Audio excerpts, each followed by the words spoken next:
B. I survived a car accident. And today, I want to tell you what happened that night. It's strange how fast life can change. One moment, you're singing along to a song on the radio. The next, you're fighting to stay alive. That night started like any other Friday. I had just finished work, packed my tools in the back of my old blue pickup, and hit the highway toward home. The sky was overcast, the air heavy with the promise of rain. I remember thinking it smelled like wet asphalt, that sharp scent right before a storm. I wasn't in a hurry. I never drove fast. But the road that cuts through the mountains was always tricky, especially after dark. No streetlights, no guardrails in some turns, and deep valleys waiting just beyond the edge. Still, I'd driven it hundreds of times before. I knew every curve, every bump. Or so I thought. As the first drops of rain hit the windshield, I slowed down and turned up the wipers. They made that rhythmic sound, thump, thump, thump, that always calmed me. The headlights carved narrow paths through the fog. Somewhere on the radio, an old blues song played, and for a while, I forgot about everything else. Then the rain came harder. Sheets of water blurred the glass until I could barely see the road. I leaned forward, squinting. The tires hissed against the wet asphalt. I remember thinking, I should pull over, but I didn't.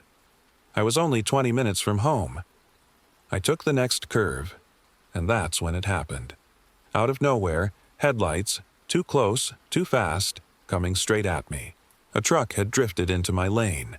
I jerked the wheel instinctively, the tires screamed, and the world spun. There was a flash of white, a crash that split the night in two, and then silence. When I opened my eyes, I was upside down. The truck was gone. My pickup lay half-crushed against the guardrail, the roof twisted, glass shattered everywhere. Rain poured through the broken windows. I tried to move, but my body wouldn't respond. The seatbelt had locked tight across my chest. Everything was quiet except for the ticking of the cooling engine and the storm outside. The air smelled like gasoline and burnt rubber. I tried to shout for help, but all that came out was a whisper. Minutes passed. Maybe hours.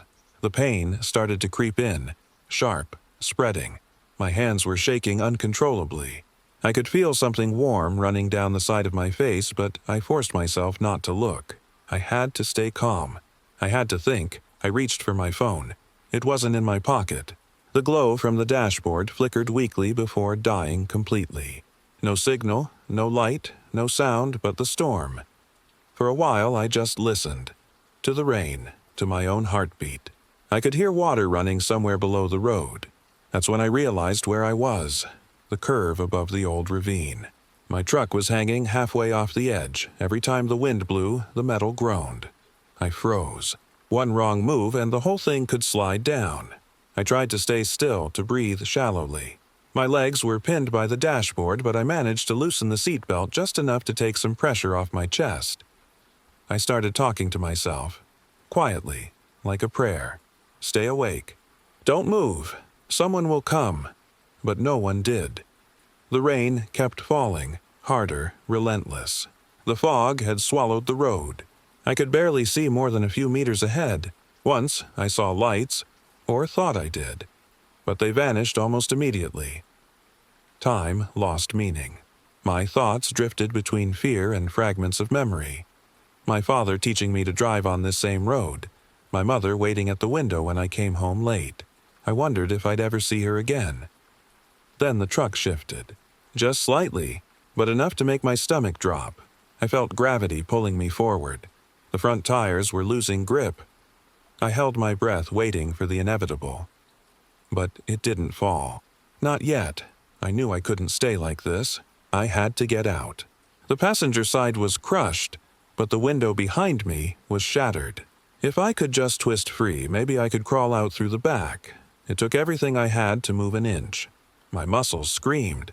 Every movement made the truck creak dangerously, the frame bending under its own weight. I stopped, trembling.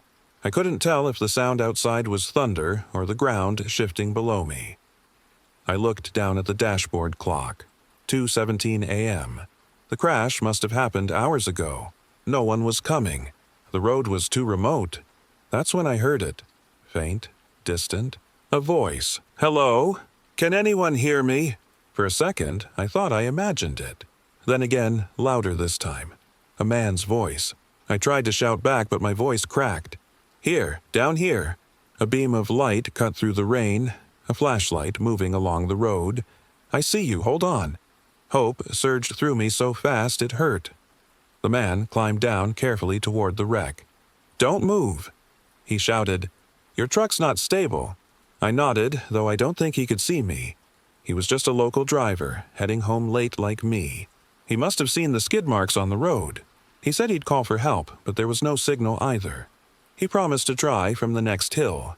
And then he was gone. The rain grew quieter. I waited, eyes fixed on the shattered windshield, praying for sirens. But the minutes stretched endlessly.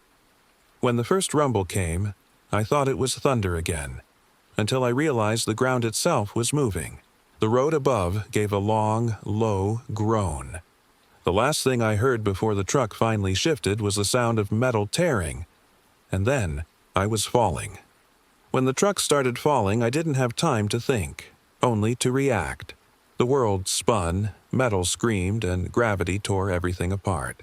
I remember the sound of glass exploding and the feeling of being weightless for a heartbeat. Then the crash came. Hard. The impact was like being hit by the sky itself. The truck rolled once, twice, then stopped with a violent jerk. For a moment, there was nothing. No sound, no pain. Just darkness. When I came to, I was lying sideways against the seat. The cab was crushed, smoke drifting through the broken glass. Rain leaked through the holes in the roof, mixing with the dirt and blood on my hands. My vision blurred every few seconds, like someone kept flicking the lights off and on. I tried to move, and this time something gave. My right leg was free. My left, not so much. Pain shot through it, sharp and deep, but I didn't care. I was alive. I clawed my way toward the window. The metal edges tore at my jacket as I squeezed through the gap. The air outside hit me like ice. I collapsed into the mud, gasping. The rain had turned the ravine into a river of black water swirling around the wreck. Above, I could see faint flashes of light. The man's flashlight.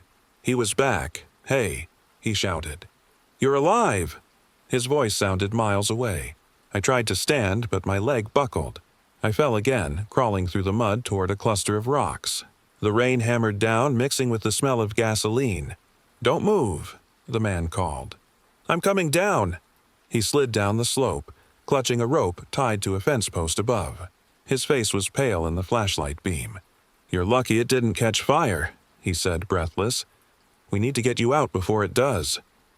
I nodded weakly, though I could barely hear him over the roar of the rain. He looped the rope around my chest, tightening it under my arms. Can you hold on? Yeah, I lied. He shouted something toward the top, and a second man appeared, another driver who'd stopped to help. Together, they started pulling me up. The pain in my leg was unbearable, but I kept my eyes on the beam of light above, one slow pull at a time. Halfway up, I slipped. For a second, I dangled there, staring into the darkness below. The crushed truck, the river, the void.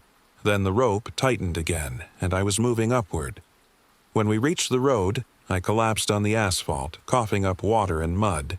The headlights of their cars cut through the fog, creating halos in the rain. One of them covered me with a jacket. Someone was on the phone, shouting over the storm, trying to reach emergency services. I remember thinking, I made it. I'm out, and then everything went black again. When I woke, the world smelled like antiseptic and plastic. A slow beeping echoed near my ear. White walls. A ceiling fan spinning lazily. I was in a hospital bed. My throat was dry. My body ached everywhere, but I could breathe. I turned my head, and a nurse smiled softly. You're awake, she said. You're very lucky. They told me I'd been unconscious for 2 days. The rescuers had carried me to the highway and flagged down an ambulance from the next town. My left leg was fractured. My ribs were bruised, but nothing worse. They said the man who found me, his name was Daniel, had stayed at the hospital until morning, then left without saying much.